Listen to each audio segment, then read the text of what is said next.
Good morning, Morei V'Rabotai. Be'ezras Hashem Mincha is going to be 5:15. Please be on time. The learning today is Leilui Nishmat Avraham Ben Tzipora, sponsored by Eddie Kaziev. Further sponsorships, please contact Rabbi Babayev.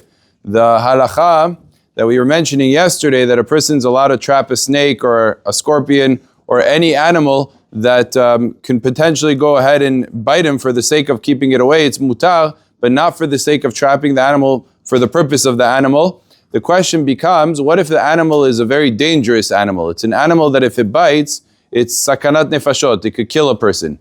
Those types of animals, the Gemara says a few examples of things that you're allowed to kill on the spot, even if it's not being aggressive or anything, you're allowed to kill it on Shabbat, no problem. What are they? So one of the cases, the Gemara says, is a crazy, which is a rabid dog. A rabid dog, kelev shoteh, is a very dangerous thing. You could get rabies, it could be sakanat nefashot, and of course in certain places it could be certain snakes, it could be certain scorpions. If they're so poisonous that when they bite they could kill somebody, then it's called sakanat nefashot, and one would be allowed to kill them. The reason you're allowed to kill them, in that case it's sakanat nefashot, it's pikuach nefesh, is a different question. But let's say in a case, and the Gemara discusses this, what happens in a situation where they're not capable of killing somebody? Even if they were to bite, worst case scenario, it would be very painful. It would maybe need to go to the hospital, but he wouldn't be in life-threatening situation. In those cases, the Gemara says like certain types of snakes are like that. Obviously, some scorpions can also fit into that category where it's not necessarily sakanat nefashot, different types of different things. The Gemara says in that case, you're not allowed to really kill them head on unless they're chasing after you and they're trying to attack you physically. In that case, you're allowed to kill them straight up.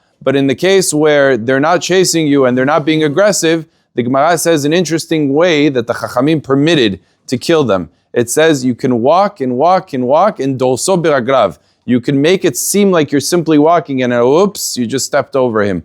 Even though the Gemara fully acknowledges that you're definitely intending to do it, but because it looks like you're doing it unintentionally, so it's not so recognizable, the Chachamim permitted it in that case. The reason why all of these cases, aside from the pikuach nefesh case, is permitted, even though killing an animal on Shabbat is a prohibition, the reason is because Rabbi Shimon holds that it's called melacha she'eina tzricha legufa. If I'm killing an animal, not for the sake of the animal, like the hide of the animal, the meat of the animal, I'm just killing it, that's called melacha she'eina tzricha legufa. It's not for the purpose that was in the Mishkan, and therefore the prohibition is only rabbinic, and in certain cases, the Chachamim permitted. It's like if it's chasing after you, the Chachamim permitted to kill it head on, without it having to be unrecognizable. And if it's not chasing, you're allowed to kill it as you're walking, in passing, you're allowed to go ahead and kill it. Why? Because all of these are melacha she'eina tzricha legufa, and therefore the isur starts off as a rabbinic isur, and the Chachamim are permitted in certain circumstances to permit something that is asur midirabanan. Baruch Adonai le'olam, amen ve'amen.